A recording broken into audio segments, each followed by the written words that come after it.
Investment in securities are subject to market risk. Please carry out your due diligence and read all the related documents carefully before investing.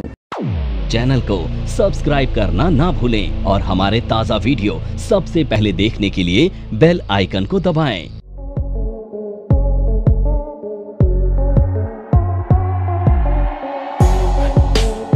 Fundamental क्या होता है और इसकी जरूरत क्या है, इसे कैसे यूज करते हैं और ट्रेडिंग में इसका कैसे यूज होता है। ठीक है, अब देखो नॉर्मली क्या होता है, मार्केट में कितने शेयर्स हैं? 7000 से ज्यादा शेयर्स हैं। अब ये 7000 शेयर्स में से आपको अपने पोर्टफोलियो में जब स्टॉक का सिलेक्शन करना होता है तो आपको बड़ी समस्या होगी कि कौन से स्टॉक को सेलेक्ट करें, कौन से स्टॉक को ना करें। तो इसके लिए आसान तरीका क्या हम जनरली फॉलो करते हैं, हम निफ्टी 50 की कंपनीज को देखते हैं, हम बैंक निफ्टी के इंडेक्स की कंपनी को देखते हैं, हम सेंसेक्स की कंपनीज को देखते हैं। तो ये वो कंपनियां हैं जो सभी कंपनियों में सबसे बेहतर कंपनियां हैं। बट निफ्टी नेक्स्ट 50 है, मिड कैप 200 है, इस तरह की जो कंपनियां हैं उसमें भी बेहतरीन कंपनियां हैं। तो जब आप कंपनीज को शॉर्टलिस्ट करते हैं, क्योंकि देखो 7000 कंपनीज को एक साथ कोई नहीं खरीद सकता है, ठीक है, तो आपको क्या होता है, शॉर्टलिस्ट करना होता है अपने पोर्टफोलियो को बिल्ड करने के लिए।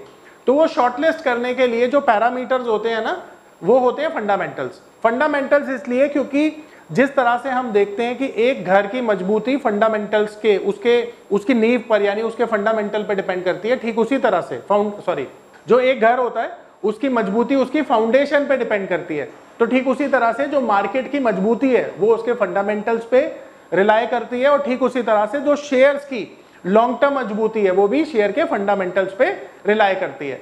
तो ये जो फंडामेंटल्स है ना, ये हमें वो सेंस ऑफ अंडरस्टैंडिंग देता है कि कौन सी कंपनीज को हम लॉन्ग टर्म में खरीद सकते हैं, ताकि हमने अगर लॉन्ग टर्म में कंपनी को खरीदा तो शॉर्ट टर्म में भले ही मार्केट के उतार चढ़ाव की वजह से वो कंपनी टेम्परेरीली नीचे आ जाए, बट लॉन्ग टर्म में वो अच्छा ही परफॉर्म करेगी। ठीक है, तो ये सारी चीजें हमें फंडामेंटल से पता चलती हैं। देखो फंडामेंटल की मुझे सबसे अच्छी बात ये लगती है कि फंडामेंटल से आपको सस्ता खरीदना आ जाता है। शेयर को कैसे सस्ता खरीदा जाता है ये कौन बताता है आपको? फंडामेंटल बताता है। अब इसे मैं एक एग्जांपल से समझाता हूं। मान लेते हैं कि एक पेन है, ये पेन है मान लेते हैं, और इसकी जो कॉस्ट है वो है 100 रुपए। ठीक है, ये 100 रुपए की कीमत का एक पेन है। अब मुझे एक बात बताओ, अगर मैं इस पेन को 200 रुपए का बेचूंगा तो क्या कोई लेगा इस पेन को?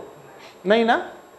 और अगर इसे मैं 50 रुपए का या 10 रुपए का बेचूं तो क्या इसे सब खरीदेंगे या नहीं खरीदेंगे? खरीदेंगे ना। अब आप ये सोचो कि कोई चीज जब अपने रियल प्राइस से कम कीमत पर मिलती है तो बहुत सारे लोग उसके खरीदार बन जाते हैं, पर अगर अपने रियल प्राइस से कोई चीज ऊपर मिलती है तो कोई खरीदार नहीं मिलता है, या फिर खरीदार वो लोग होते हैं जिनको इस बात की जानकारी नहीं होती कि इसकी वैल्यू क्या होनी चाहिए। तो एक बात तय है, अगर आपको ये समझ में आ जाए कि कोई भी चीज अपनी रियल वैल्यू के नीचे मिल रही है तो आपका रिस्क खत्म हो जाएगा। अब आप एक और चीज सोचो कि अगर 100 रुपए की चीज को आप 10 रुपए का खरीदें और उसकी कीमत गिरकर 8 रुपए हो जाए, तो यहां पर आपको और खरीदारी करनी चाहिए या आपको डर जाना चाहिए कि 100 रुपए की चीज 10 रुपए में मिल रही थी अब 8 रुपए में मिल रही है? नमस्कार दोस्तों, क्या आप स्टॉक मार्केट में शुरुआत करने का सोच रहे हैं और क्या आपको यह समझ में नहीं आ रहा है कि आपकी शुरुआत कहां से होनी चाहिए? तो मैं आपको एक ऐसा कोर्स सजेस्ट करने जा रहा हूं जो आपकी लाइफ चेंज कर सकता है, और मैं बात कर रहा हूं NIFM का advance level of smart investor course की, जो आपकी लाइफ चेंज कर सकता है। जी हां, आपने सही सुना, NIFM आपके लिए लेके आया है एक ऐसा शानदार कोर्स जो आपको बताएगा कि किस तरह से आप स्टॉक मार्केट में सक्सेसफुली पैसा कमा सकते हैं। और ये कोर्स है advance level of smart investor. Advance level of smart investor course आपको हर छोटी से छोटी और बड़ी से बड़ी मार्केट की बारीकियों के बारे में जानकारी देता है, और ये सभी जानकारियां आपको इस मार्केट में पैसा कमाने में बहुत ज्यादा मददगार साबित होती हैं। तो इस कोर्स को करने के बाद आप मार्केट में सक्सेसफुल ट्रेडर और सक्सेसफुल इन्वेस्टर बन सकते हैं। और खरीदना चाहिए, जैसे इसे हम गोल्ड पर अप्लाई कर सकते हैं कि गोल्ड की कीमत 1 लाख से घट के अगर 50,000 हो जाएगी तो लोग गोल्ड को ज्यादा खरीदेंगे, या डर के जो उनके पास गोल्ड है वो भी बेच देंगे, ज्यादा खरीदेंगे। तो ठीक इसी तरह से अगर आपका शेयर जो है ना वो बेहतरीन क्वालिटी का है तो आपको घबराने की जरूरत नहीं होती है। यही हमें फंडामेंटल कॉन्फिडेंस देने का काम करता है। और फंडामेंटल ये जो कॉन्फिडेंस है ये कैसे देता है हमें? फंडामेंटल हमें इंट्रिंसिक वैल्यू पर खरीदना सिखाता है। यानी इंट्रिंसिक वैल्यू क्या होती है, जो मैंने अभी आपको बताया, 100 रुपए की चीज अगर 10 रुपए में मिल रही है तो 90 रुपए डिस्काउंट पे मिल रही है, तो यही डिस्काउंट जो है इंट्रिंसिक वैल्यू होता है। और डिफरेंट डिफरेंट पैरामीटर से हम ये इंट्रिंसिक वैल्यू निकालेंगे फंडामेंटल की, ठीक है। तो फंडामेंटल में हम क्या क्या पढ़ने वाले हैं, पहले ये नोट कर लीजिए। तो सबसे पहले हम पढ़ेंगे ग्लोबल रिसर्च के बारे में, दूसरा हम पढ़ेंगे इवेंट्स के बारे में, तीसरा हम पढ़ेंगे इंडस्ट्री एनालिसिस के बारे में, चौथा हम पढ़ेंगे कंपनी एनालिसिस के बारे में, और पांचवा हम पढ़ेंगे डेटा एनालिसिस के बारे में। तो ये 5 चीज़ों के बारे में हम फंडामेंटल में पढ़ेंगे। सबसे पहले हम बात करेंगे ग्लोबल रिसर्च की। देखो दुनिया के स्टॉक्स मार्केट किस तरह से चलते हैं ना, आज मैं वो समझाने की कोशिश करूंगा आपको। तो दुनिया के अंदर कितनी कंट्री है, 197, ठीक है। 197 कंट्रीज में से क्या आप सभी कंट्रीज के नाम जानते हैं? नहीं जानते हैं। और इसका रीजन पता है क्या है कि आप सभी का नाम क्यों नहीं जानते हैं, बताइए। इसका रीजन ये है कि सभी कंट्रीज ने जीवन में कुछ ऐसा नहीं किया अचीव जिससे कि दुनिया को उनका नाम पता चले। तो दुनिया के अंदर बहुत छोटी छोटी कंट्रीज है जिनको कोई जानता नहीं है, हो सकता है कुछ क्षेत्रफल के लिहाज से बड़ी भी हो, उन्हें भी कोई नहीं जानता। और कुछ कंट्री बैड फेम में आने की वजह से दुनिया में कोई कंट्रीब्यूशन दे नहीं पाई है, तो उनकी भी इंपॉर्टेंस हमारे लिए कम हो जाती है। तो अब यहाँ पर समझने वाली बात यह है कि दुनिया की ये जो कंट्रीज हैं 197, इनमें से हमारे लिए ना केवल 15 से 20 जो इकोनॉमीज हैं या कंट्रीज हैं वो इंपॉर्टेंट है, ठीक है। तो इंपॉर्टेंट कंट्रीज कौन सी हैं, केवल 15 से 20। तो ये जो कंट्री है ये हमारे लिए इंपॉर्टेंट है। अब इंपॉर्टेंट किस लिहाज से है ये बताओ। देखो बचपन में हमने सोशल साइंस में पढ़ा था ना कि जो इंसान होता है उसको जिंदगी जीने के लिए समाज की जरूरत होती है, पढ़ा है ना। अब समाज की जरूरत क्यों होती है, देखो समाज में डॉक्टर है, पुलिस है, लॉयर है, बिजनेसमैन है, ये सारे लोग क्या करते हैं, ये अलग अलग काम करते हैं। तो आपको डॉक्टर की भी जरूरत पड़ती है, खाने पीने के लिए शॉपकीपर की भी जरूरत पड़ती है ना, रहने के लिए घर की जरूरत पड़ती है जो बिल्डर बनाता है। ये सभी लोग अलग अलग काम करते हैं और बाकी लोगों की जरूरत पूरी करते हैं। ठीक उसी तरह से आप भी कुछ ऐसा करते हैं जिसकी जरूरत दूसरे लोगों को मतलब आपकी जो सेवाएं हैं दूसरे लोगों के लिए जरूरी होती हैं। ये पावर ऑफ नंबर थ्योरी इतनी बेहतरीन थ्योरी है कि इसे करने के बाद आप एक अलग अनुभव करेंगे और आपको लगेगा कि शायद इसी चीज की आपको तलाश थी। बहुत सालों की ट्रेडिंग के बाद, इन्वेस्टिंग के बाद आपको शायद ऐसे प्रोडक्ट की जरूरत थी जो मार्केट में आपको वो कॉन्फिडेंस दे पाए, जिस कॉन्फिडेंस के साथ आप रोज पैसा कमा पाए और जितना आप चाहें उतना पैसा कमा पाए।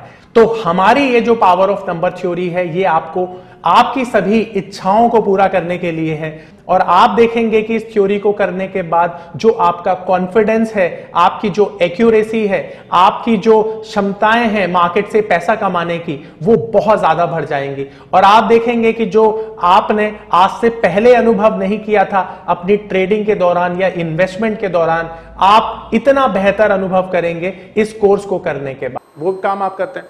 तो दुनिया एक दूसरे के कंट्रीब्यूशन से, कॉपरेशन से चलती है, करेक्ट है। ठीक इसी तरह से तुम्हें क्या लगता है कि भारत जैसी कंट्री या किसी और देश जैसी कंट्री अकेले अपने दम पर सर्वाइवल कर सकती है? तो जवाब है नहीं कर सकती, क्योंकि हमारे देश में अगर हम एक एग्जांपल लें, जो हम लोग डीजल पेट्रोल यूज करते हैं वो 145 करोड़ लोगों की जरूरत के लिए पर्याप्त नहीं है जितना हम प्रोड्यूस करते हैं। तो हमें जरूरत होती है डीजल पेट्रोल की, तो हम क्या करते हैं, उसको इंपोर्ट करते हैं। अब सोचो ठीक उसी तरह से अगर हम इंपोर्ट ना करें और हमारे देश में जो जरूरत है तेल की वो उसकी पूर्ति हो नहीं पाएगी, तो जब पूर्ति नहीं हो पाएगी तो क्या होगा, देश में सिविल वॉर हो जाएगी, आपस में लोग तेल के लिए लड़ाई झगड़ा करने लगेंगे, है ना। तो इसका मतलब क्या है, इसका मतलब ये है कि हमें विदेशों से तेल मंगाने की आवश्यकता इसलिए पड़ती है ताकि हमारा देश सुचारू रूप से काम करता रहे, चलता रहे। अब ठीक उसी तरह से सोचो कि दुनिया में भारत का कंट्रीब्यूशन क्या है।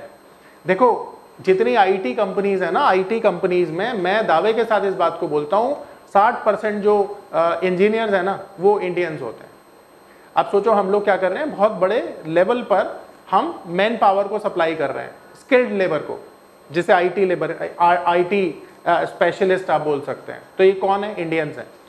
अगर मैं चीज की बात करूं, वस्तुओं की बात करूं, तो आप देखते हो कॉटन, स्पाइसेस, टी, कॉफी, ये बहुत बड़ी तादाद में इंडिया में प्रोड्यूस किया जाता है और इसको एक्सपोर्ट किया जाता है। तो आप सोचो कि अगर हम ये एक्सपोर्ट करना बंद कर दें तो क्या होगा? दुनिया में इन चीज़ों की जो कीमतें हैं वो बहुत रफ्तार से ऊपर जाएंगी और शायद दुनिया को इन चीज़ों की स्कैरसिटी फेस करनी पड़े।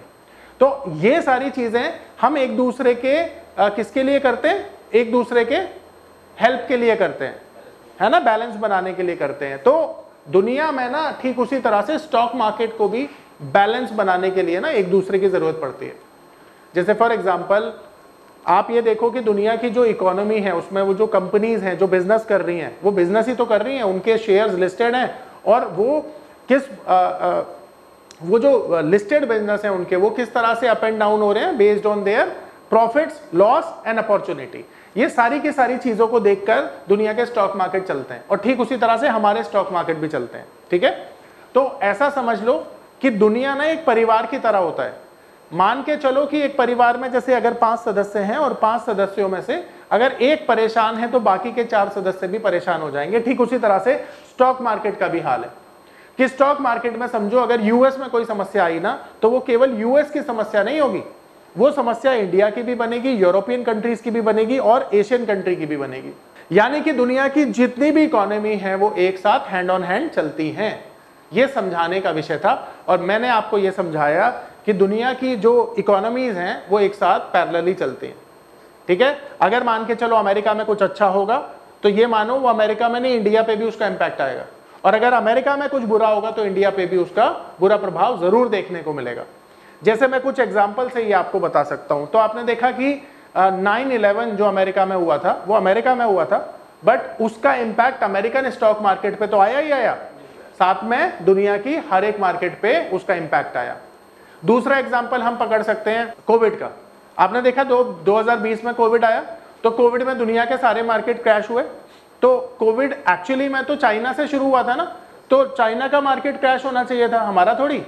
पर जिस तरह से कोविड दुनिया में स्प्रेड हुआ ना उसी तरह से दुनिया में ये जो इमोशंस है ना ये भी स्प्रेड करते हैं, सेंटीमेंट जिसे कहते हैं।